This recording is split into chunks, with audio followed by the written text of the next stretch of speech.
ოფიციალური ინფორმაცია ეკონომიკის სამინისტროსგან ან მთავრობის ადმინისტრაციისგან და განმარტებები ისევ არ მოგვისმენია. ერთადერთი BMG-ს კითხვას უპასუხა ენგურჰესის ტექნიკურმა დირექტორმა.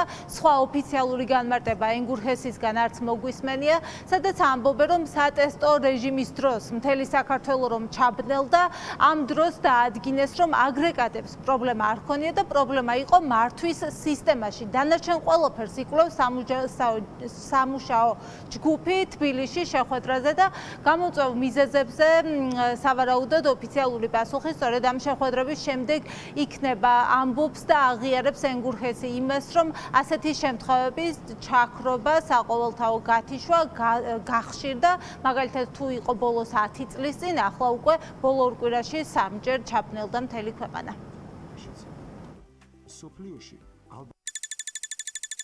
არ დადასტურდეს ჩვენი რომ რაღაცა ხო არ იყო იქ არ იყო ქართლის წარმომადგენელი და დადო დასვა რომ ძალაფერ შუაში არ არის. მე არ გულისხმობ ენგურჰესის აგრეგატებს ზარვის რეგულირების ნაწილს გულისხმობ. როგორც და არ არსებობს სისტემა არის ერთიანი გენერაციაც გადაცემას და ყველაფერი ერთმანეთშია გადადგმული და ამიტომ საბოლოოდ იქნება ამის გაკეთება საბოლოოდ დასკვნები და თქვენს გაიგებთ ამას და მეც გავიგებ. აგრეგატები არც ერთი დაზიანებული არ არის, მუშაობს ყველა 2 წელია ავარიულად. ენგურის აგრეგატი რაღაც დაზიანების გამო არ გამოვთულა, არ ყოფილა ასეთი შემთხვევა. ეს უთულესი საკითხებია, სისტემის გადობის საკითხები, არის ყველგან არის უთულესი საკითხები. მე არ გულისხმობ ტესტირებას, აი მოკლე საერთოდ რო იყო იმაცა ეს ძალიან ისეთ ყოფილა ყოველთვის მაგრამ სისტემა ამის გამო არ უნდა იშლებოდეს ავტომატიკის ისინი სხვადასხვა ისინი უნდა არეგულირებდეს ისე რომ თლიანად არ დაიშალოს. ფაქტებზე, როცა ქვეყანა 3-ჯერ ჩაბნელდა, ამას დამატებული სანქცირებულთა სიაში აღმოჩნდა თელასიც, რომელიც ელექტრომომარაგებაზეა პასუხისმგებელი.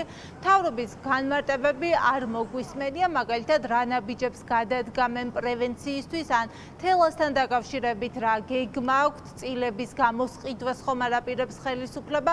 ამაზე ოფიციალური განმარტებები ვერ მოვისმინეთ, არაერთი კითხვის დასმის მიუხედავად და ურთიერთგამომრიცხავი განცხადებები გვესმის ქართული ოცნების წევრებისგანაც. თუ პარლამენტში, მაგალითად, ოცნების წარმომადგენელი ამბობდა, რომ მთავრობა მოლაპარაკებებს აწარმოებს, თუმცა დეტალები მათაც არ იცოდნენ. კალაძე ამბობს, რომ ეს არის კომპანიის მეწილეებს შორის გადასაწყვეტი საკითხი, რადგან თელას ყავს ასევე ქართველი მეწილეც, რომლის წილების ყიდვასაც ინტერაო გეგმავდა, თუმცა ეს პროცესი სავარაუდოდ არ შედგება. ამასთან დაკავშირებით კალაძეს დამატებით ინფორმაცია არ აქვს, ხელისუფლება ხომ არ გეგმავს თელასის წილების გამოსყიდვას. რაც შეეხება ინტერაოს დასანქცირებას, ინტერაოსთან ერთად არის სხვა მესაკუთრეებიც, მე როგორც ვიცი, ქართველები. შესაბამისად, ერთმანეთში გაერკვევიან, ხა ბიზნეს საქმიანობა არის და სახელმწიფოს მხრიდან უხეში ჩარევა ეს, რა თქმა უნდა, ეწინააღმდეგება იმ პრინციპებს, რომელიც ჩვენ გვაქვს გაჟღერებული. თუ საჭირო აუცილებლობა იქნება სახელმწიფოს მხრიდან რაიმე ტიპის მოქმედებები, რა თქმა უნდა, ჩვენ გადავდგავთ შესაბამის ნაბიჯს. თუმცა ბიზნესი, რა თქმა უნდა, არის ხელშეუხებელი და დარწმუნებული ვარ, რომ თვითონ მოაგვარებენ და დავადგებიან. რა კეთდება საყოველთაო ჩაბნელებისგან პრევენციისთვის მთავრობის პასუხი ისევ არ გვაქვს.